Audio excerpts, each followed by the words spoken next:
Thank you. I am Renee Burton, and I'm here with Maël Touz. We're here today to tell you a story that's going to sound like it comes out of the movies. We're going to talk about a specific Chinese organized crime syndicate that is using sports sponsorships around the world to fuel gambling operations that are involved in human trafficking, money laundering, and a whole host of transnational crimes. So this is us. We are DNS threat researchers, and we're not going to spend a lot of time talking about us. I will say that this topic is very complex, and there's a lot of things going on. So what we're going to do this morning, or this afternoon, is I'm going to talk at a pretty high level and for a short while, and then I'm going to bring Maël in. He's going to talk a little bit deeper, and we're happy to talk with people afterwards, because, again, it's a really complicated topic that we've been doing for quite a while here. So that organized crime actor, we call them Vigorish Viper. I'll get into why that is. I want to show you, so that was us. I want to show you what they are. So this here, this is their self-image. This actually comes from their promotional materials. You can see this all looks beautiful, right? I mean, it's a fabulous image. Those logos that you see, those, if you're not familiar with them, they are major gambling logos for most of Asia. And it just looks all inspiring, all good. What's wrong with a little bit of gambling, after all? Not much, right? But this is the real VIG. We use VIG for short. So vigorish is the term that the mafia uses for the exorbitant fees they put on a gambler who's not able to pay their debt. They say VIG for short. So we call them the VIG. Vigorish Viper is really about a handful of things. I'm going to walk through what those schemes are. We're talking today about only one aspect of their operations. They are absolutely massive. They are a global threat. So while we're talking today about the threat that's involved with Greater China and the people of Greater China, it is everywhere. They are absolutely enormous. So fundamentally, this is about gambling and money. That's VIG there in the center. But it's also about sports sponsorships. So here, on the left side, we have Yabu, who, by the way, is VIG. That is who they are. They are signing a sponsorship deal with Leicester City. And you can see it's a shirt sponsorship, Yabu Sports, on the back. Now, the interesting thing is not only about sports sponsorships, but they're also about fake identities. So that guy on the bottom right, that is the CEO of Yabu at this point in time, but he's actually an actor. Everything about them is fake. Nobody actually knows who Yabu is. So we can confidently say that VIG Viper is Yabu, but we can't tell you really who Yabu is, and nobody can. The other thing that VIG is about is human trafficking and modern slavery, money laundering. And in particular, throughout Southeast Asia, on the border of Laos and Cambodia, there are casino compounds. You might have heard of them in association with pig butchering scams, because there's been a lot of coverage on that. It's the same compounds. These are run by the same people.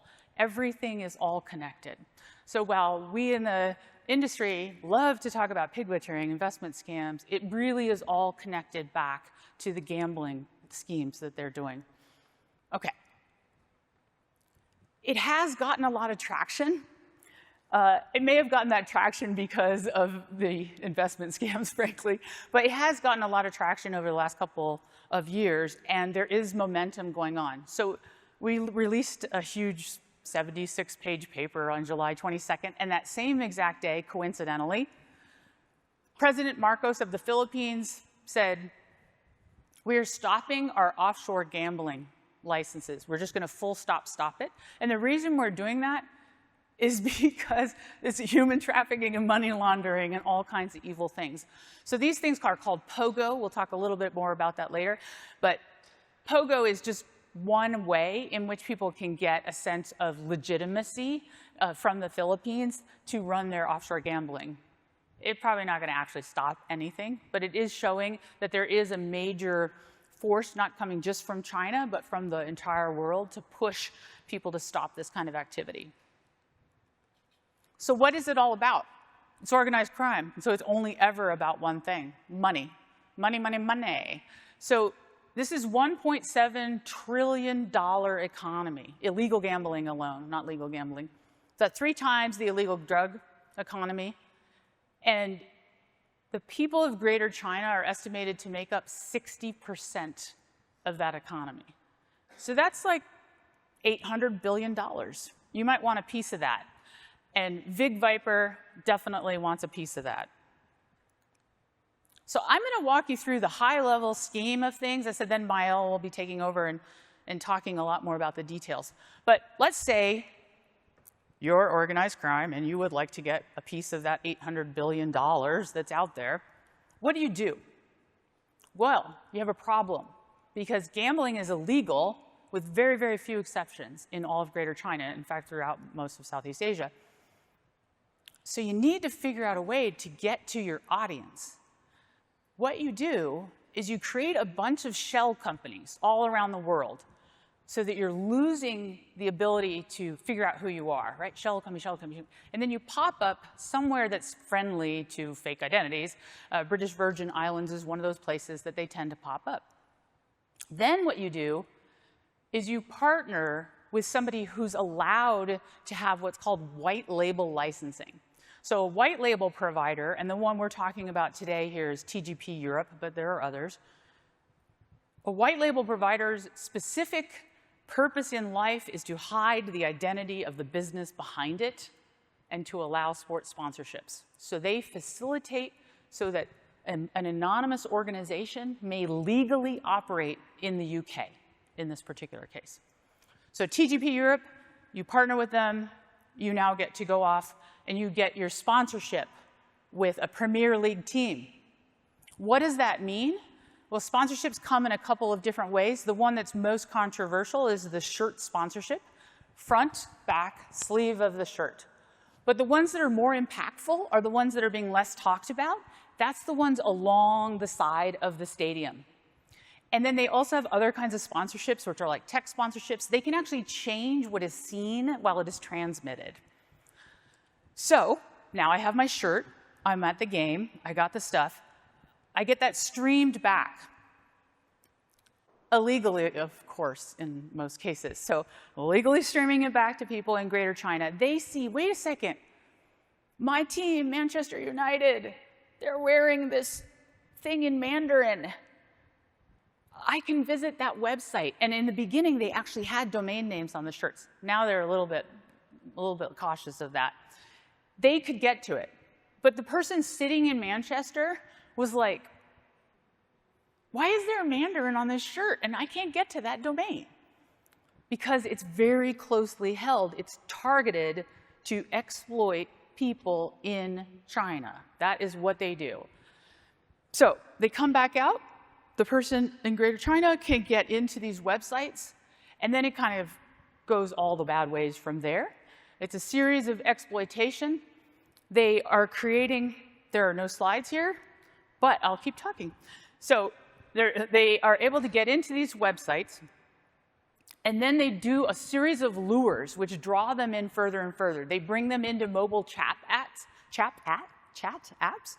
and then they create essentially a series of complex pyramids. It's this crazy sequence of pyramids where you've lured people in order to get their money, right? Then you bring them into basically servitude when they go into debt.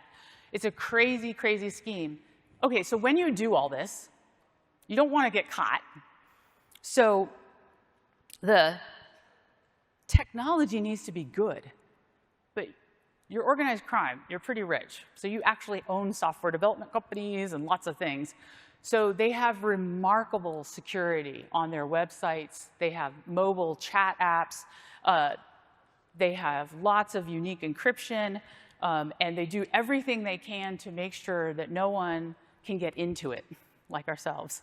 And we're going to talk a little bit more about that. But that's the scheme, right? You go around the circle, and you then are able to exploit people. From there, it goes into the human trafficking, money laundering, these other aspects of the crimes.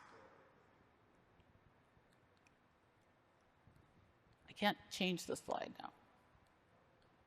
OK, the next slide says it's all DNS. So we actually found this from DNS. That is definitely not the slide. So it says it's all DNS. So we found this from DNS. That's what we do. We hunt in DNS. But then, there we go. But then we were able to carry it out through a variety of other methods. And I should say, we are actually, in my mind, standing on the shoulders of giants, because we are able, from a technical perspective, to put together a lot of stories that other people built. So journalists, sports integrity people, financial fraud analysts, the UN, watchdog organizations, and human rights activists have all been talking about this. And what we were able to do from the DNS perspective is to say these aren't separate things. These are all the same actor. And one of the slides that we missed, so I'll go back and tell you that, one of the slides that we missed was that there has been this action taken against TGP Europe. In 2023, of the 17 brands that they were representing, 14 of them were sanctioned. 11 of those belong to Vig Viper. So Vig Viper is not a small player. They are a very big player. They are Yabu. We just don't know who Yabu is. So I'm going to pass this off to Maël, and we'll get going. All right, thank you very much, Renée. Hello, everybody. It's an honor being here. So thank you very much for introducing us to the great world of illegal Chinese gambling and the international scheme they're doing. But I'm wanting to talk to you today on the actual technical side, like how do they actually do this? So I'm going to walk you through it. Yeah, like this.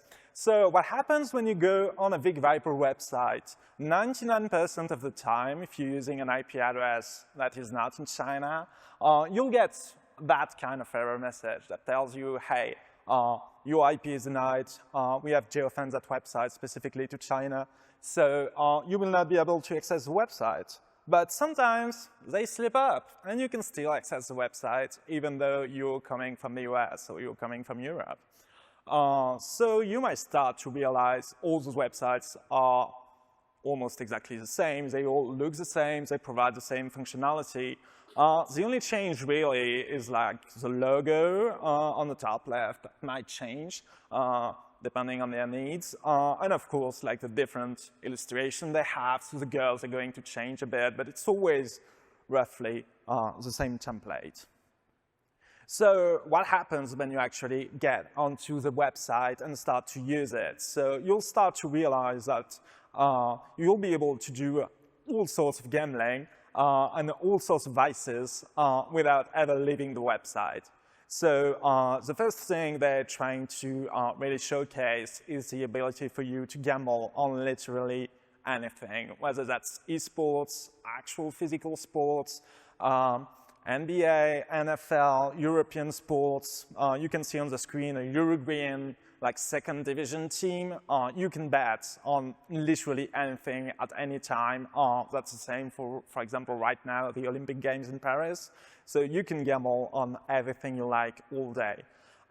They also do some softcore adult content in between the games. So in between the games they stream, they will try to show you a young, attractive lady just to keep you hooked, waiting for the next game. And of course, they handle everything on the website, including payments. They also have a customer service that is handled by real physical people actually talking with you. And the whole goal of the website is to push you towards two directions. The first one is VIP gambling. So this is actually betting large sums of money in front of a real person through a screen. So you get a live card dealer somewhere in Asia that's dealing, for example, poker cards. And the other one are mobile apps. I'm going to come back on this. So the websites are fully usable from a mobile device, but they'll hound you nonstop to install the mobile apps.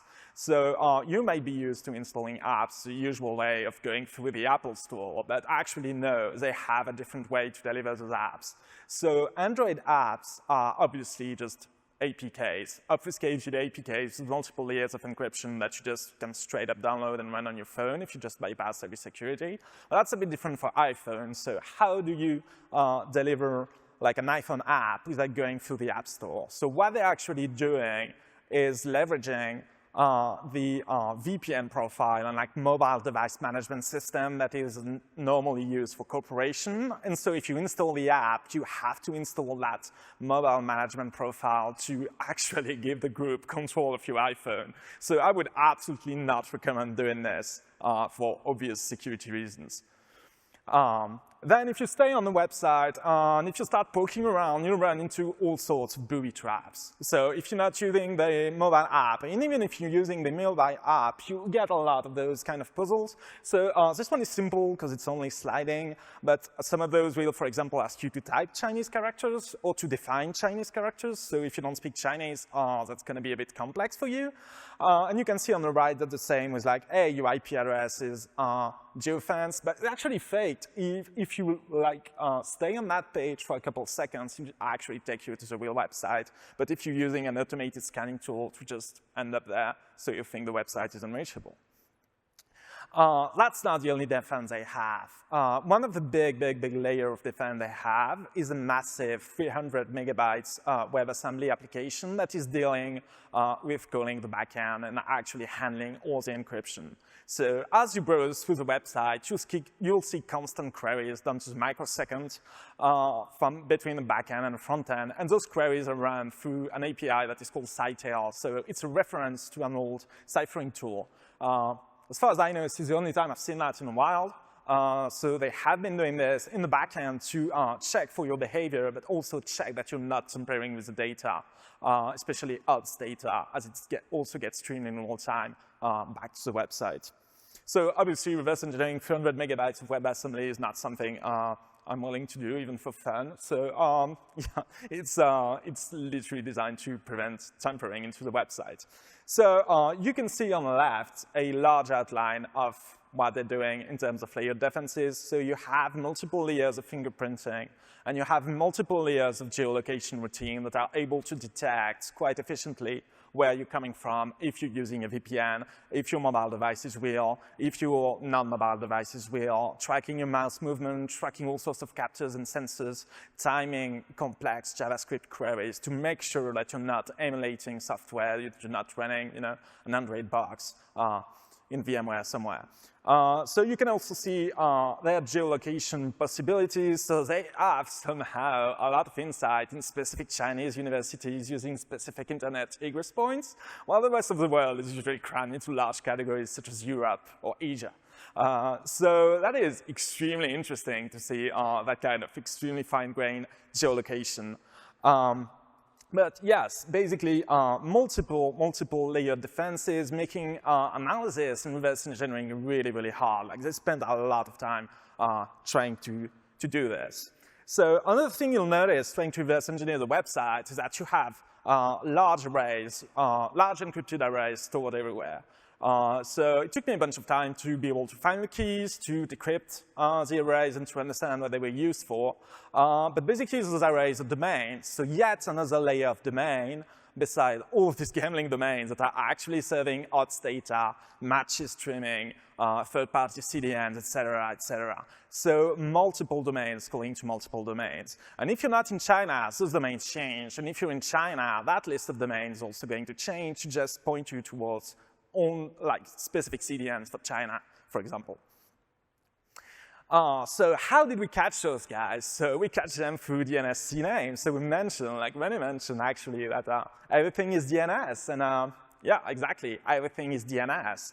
So to be able to handle an infrastructure this size, they relied on DNS CNAMEs. So canonical names are simply a way to to handle redirection in DNS. So you can point to a specific host name, and then traffic is going to be able to get redirected from there. So the good news is Big Viper has been using specific DNS servers that we have been able to track and that we have been able to detect. So using those DNS CNAMEs, we can then pivot on this, and then actually map the full extent of what they were doing. And I don't think they accounted for that when they designed the infrastructure. So you can see on the bottom, we have 3 different examples of CNAME records. So you get ABC Kala, you get BSD, SLD, and you get SharkDOS. And so all of those are specific DNS servers use very vigorous Viper to distribute the traffic. So I'm not going to dwell that much into it because we have a lot of materials to go through, but all of it is in the paper.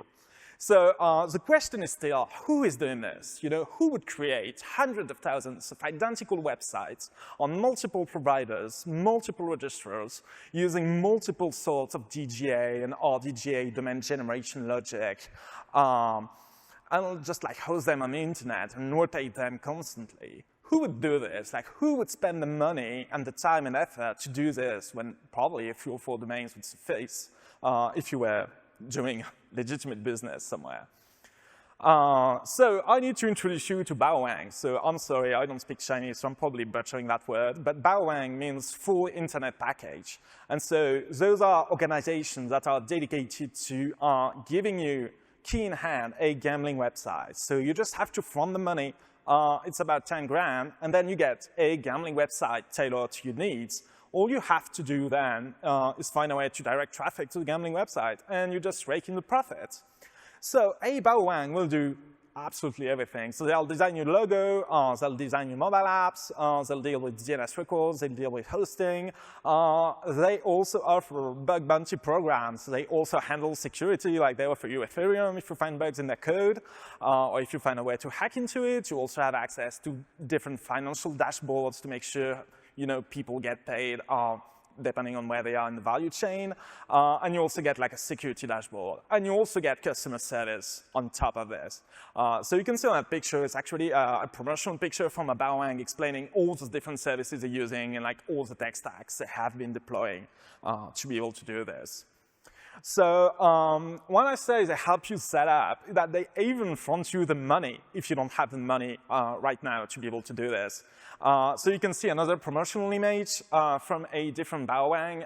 So this one is offering free office space, a free loan to get you started. And they actually lodge your teams for free in a compound in the jungle, which is obviously reeks of human trafficking and is really worrying, but it is literally what they are advertising. Just pay us money and we'll run your daily illegal gambling operations. You don't have to get your hands dirty. We'll do all the work for you, or almost all the work.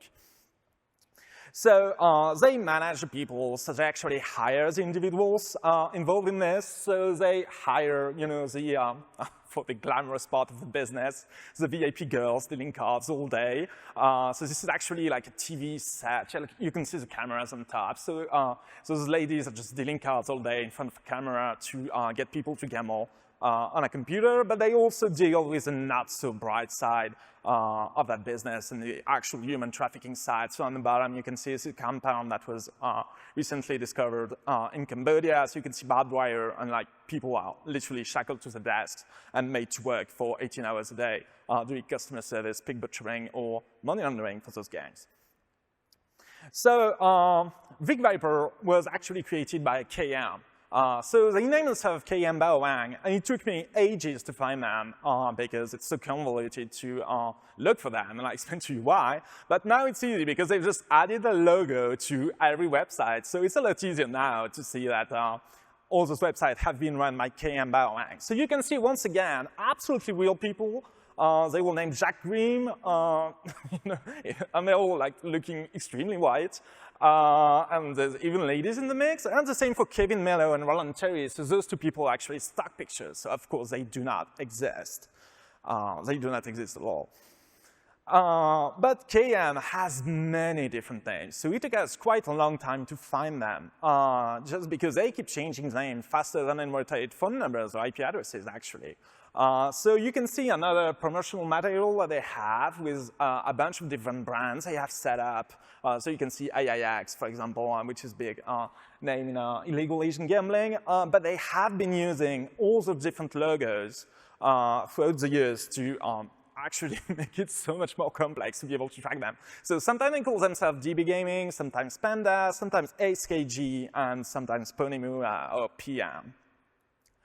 And so KM, when they advertise the products, it's illegal gambling products, they use those licenses that have been attributed to Yabo sports campaigns. So obviously, those are all fake. They don't have any value, but you can see how illegal groups use those kind of umbrella certificates that, for example, allow you to gamble in the Isle of Man, and then use that certificate to explain to their target audience that they are allowed to offer gambling to residents of China, which is absolutely not the case and is illegal. And you can also see one of the diplomas, like license, sorry, is actually given by the Filipino Amusement and Gaming Corporation.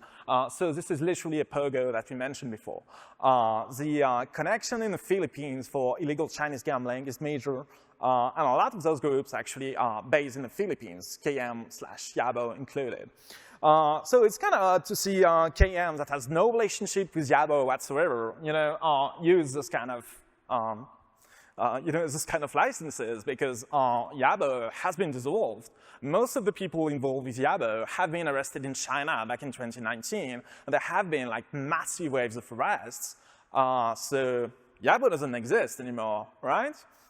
So that's where you get to the point where reusing IP addresses, dedicated IP addresses, can cause you quite a bit of trouble, because that group that has no relationship whatsoever with Yabo actually started that activity by registering a website called yabogm.com. So if you don't want to have any relationship with that group, that's a bit complex. And of course, they keep mentioning it everywhere. There are mentions to Yabo in the code. There are mentions to Yabo in the promotional materials. And like, for example, the teams, like the soccer teams they list, all have had partnerships with Yabos or affiliates. So all the vigorous Viper websites were definitely created by Yabo that has not been dismantled despite the tens of thousands of arrests in China and massive amounts of cryptocurrencies and hard currencies seized.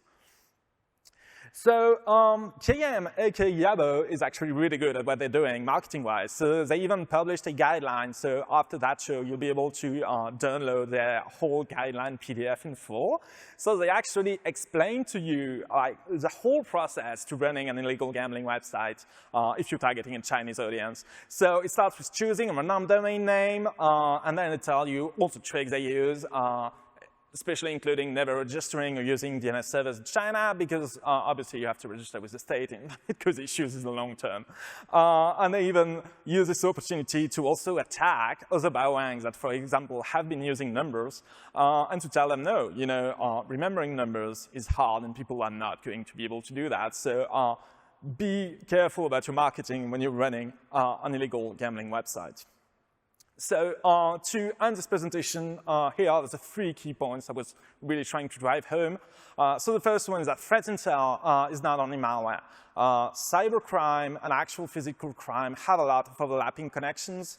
And we could get, I could spend hours explaining the link between gambling, human trafficking, and money laundering, for example, or even drug running. But basically, yeah, threat intel is not only malware. There's a lot of bad activity on the internet that does not involve malware, whether those are pit butchering or usual scams.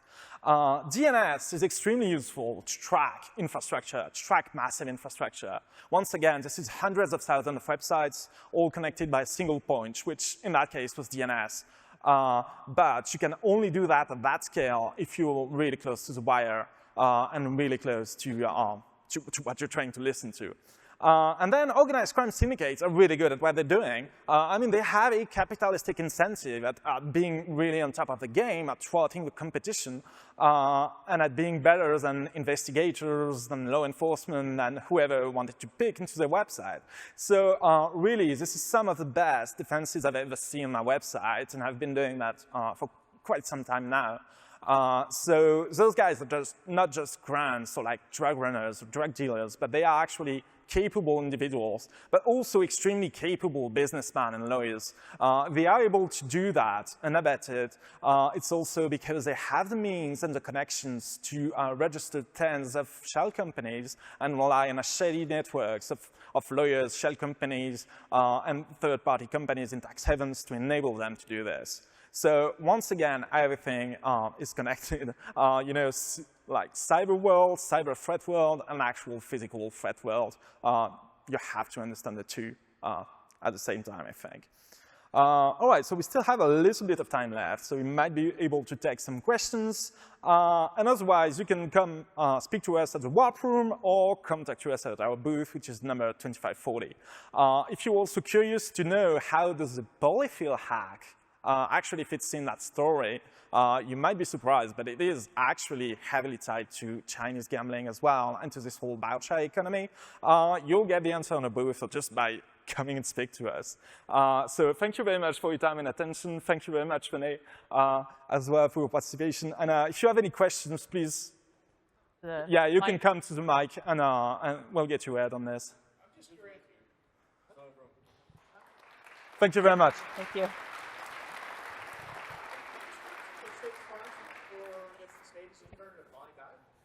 Right, so the question was, are they state-sponsored or has the state just turned a blind eye? And I don't think anyone knows the answer to that, honestly. But it is, I would say, one of the domain that we originally started working with was kb.com. And ironically, kb.com also led to another paper, which is about the Chinese firewall, which is a state-sponsored thing. And the fact that that domain is, has a name server in China, so every traffic is going in and out, I mean, it's very curious. Yeah. You know, it's hard to say. Yeah. Yeah. I had 2 questions, and hopefully I'll remember both of them by the end.